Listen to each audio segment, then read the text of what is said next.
एक बार एक साहूकार के 3 बेटे थे, जिनमें से 2 नालायक और एक बेटा अपने पिता का आज्ञाकारी था और खाटू श्याम जी का भक्त भी था। अब साहूकार बूढ़ा हो चला था, तो उसने अपने तीनों बेटों की शादी करने की सोची। उसने अपने दोनों बेटों की शादी एक ही अमीर परिवार की 2 लड़कियों से की और छोटे बेटे की शादी एक ठीक ठाक परिवार में की। उसको लगा कि मेरे बेटा थोड़ा भोला है, तो उसके लिए ज़्यादा चालाक लड़की ढूंढना भी ठीक नहीं है, नहीं तो वो उसकी धन दौलत को उड़ा देगी। इसलिए उसने अपने बेटे के अनुसार ही लड़की से उसकी शादी करवाई।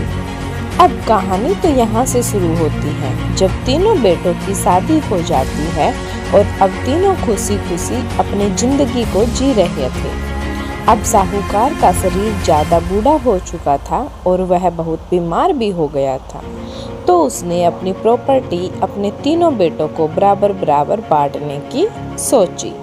अब साहूकार ने तीनों बेटों के नाम जमीन का बंटवारा कर दिया और बंटवारा करते ही साहूकार का देहांत हो गया और वो सबक सिधार गए। साहूकार के दोनों बड़े बेटे लालची तो थे ही, और साथ में उनकी पत्नियां भी उनसे बहुत बड़ी लालची थी।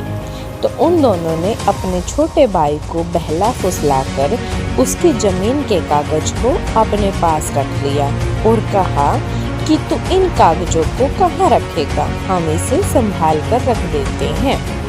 उनका छोटा भाई भी बड़ा भोला था, तो वो कागज उनको दे दिए, लेकिन उसकी पत्नी ने उसको समझाने की कोशिश की, लेकिन उसको लगा कि उसके बड़े भाई हैं तो उनके पास ही रख देता हूँ। उसके दोनों बड़े भाई नशा जुए के आदी थे और प्रतिदिन नशा करके आते थे।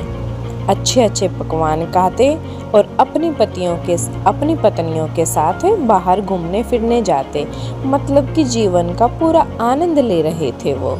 उसका छोटा भाई घर बाहर साहूकारी का काम देखता और अपने पिताजी के व्यवसाय को भी देखता था।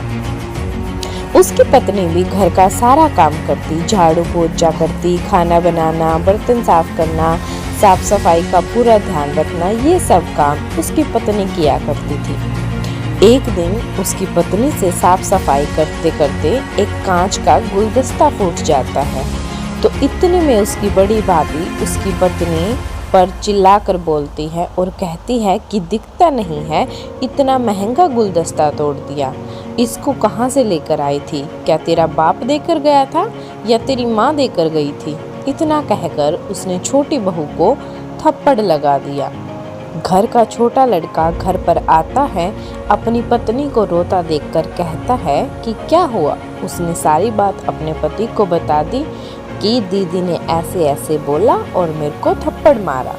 ये सुनकर लड़का अपनी भाभी के पास जाता है कि गुलदस्ता ही तो टूटा था, इस बात पर थप्पड़ लगाने की क्या जरूरत थी, और इस घर पर जितना आपका हक है उतना ही उसका भी हक है।